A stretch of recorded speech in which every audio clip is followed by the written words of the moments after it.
Hi friends, welcome back to Roots and Roars. I'm Veronica. So far I've shared pieces of my story. Grieving a child, raising another with complex medical needs, going back to school. I'm also still raising my 20-year-old who's growing into his own kind of strength. And I get to watch my oldest step into an incredible role as a father and a husband. Raising two beautiful grandchildren, or two beautiful children, my grandchildren, and becoming such an amazing dad. And a daughter-in-law who is learning to find her own voice and advocating for herself and her children. Being a grandma is something I never expected to happen while I was still deep in caregiving for Gavin and grieving Wyatt. But those two little ones bring so much unexpected joy and healing. They're reminders that even through the pain, life keeps growing, and so do we. Balancing caregiving, parenting, and teaching. But today I want to talk about how all of that, the pain, the heartbreak, the lived experiences, has become the foundation of how I now train, speak, and support other educators, even if I don't get paid. Because when I walk into a classroom or a meeting or stand in front of the college students, relatively stand on my Zoom calls, I'm not sharing just theory. I'm sharing real life. And that's become one of the most powerful teaching tools I never asked for. For years, I thought my story, the grief, the diagnosis, the IEP meetings, the tears in the school parking lot would always just be my story. Private, painful, tucked away. But something shifted when I went back to school and my professors started asking me to share. When classmates looked to me for insight on what it really feels like to sit in an IEP meeting as a parent, or what it's like to fight for services no one thinks your child deserves because they can't speak or sit still or even stay alive for more than a decade. What I realized is I wasn't just surviving anymore.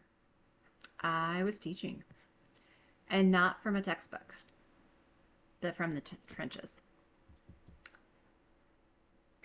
Now, when I speak, whether the educator is brand new or 20 years in, I don't show up with just a PowerPoint.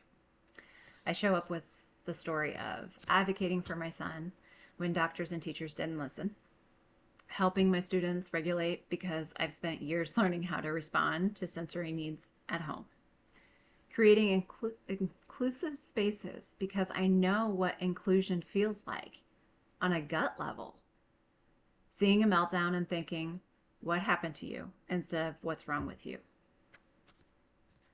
Because I've lived through behavior plans, feeding tubes, trauma triggers, loss, and regression.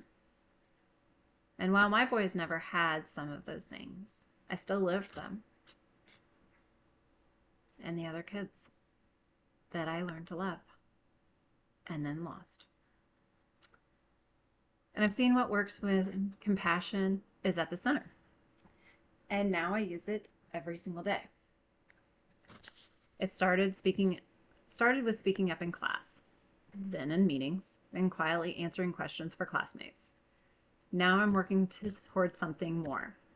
I hope to speak in more meetings and teacher workshops, not just as a mom with a story, but as someone who's walking the professional path right alongside future educators. That's why I'm currently working toward my bachelor's in early childhood education with endorsements in special education and ESL. But here's the thing. I'm not doing this because I want to teach in traditional youth classrooms forever. I'm doing it so that when I stand in front of a college student, I can say, I've been where you are. I've read what you're reading. I've written those reflection papers and answered those discussion board prompts. But I also want to tell you what it's really like from a parent's perspective, from someone who has lived it, from someone who has sat in the IEP meetings with a knot in her stomach and the weight of the world on her lap. because that combination, real life experience and formal education, that's how we bridge the gap between what we learn in theory and what actually happens in practice. That's how we change classrooms, one teacher at a time. I believe that every child deserves to be taught by someone who sees their whole story. And that doesn't mean just for students with different abilities. That means all students. The teachers need more than strategies. They need empathy and someone who's been there to guide them. That grief, advocacy, and caregiving aren't side notes in my career. They're my qualifications. And if sharing my road helps just one teacher see just one child differently, then the roar that came out of my pain was worth it. Thanks for being with me on Roots and Roars. In the next episode, I think we're going to dig a little different, and I'm going to talk about a different group of people and how their stories matter, especially when they aren't seen for it.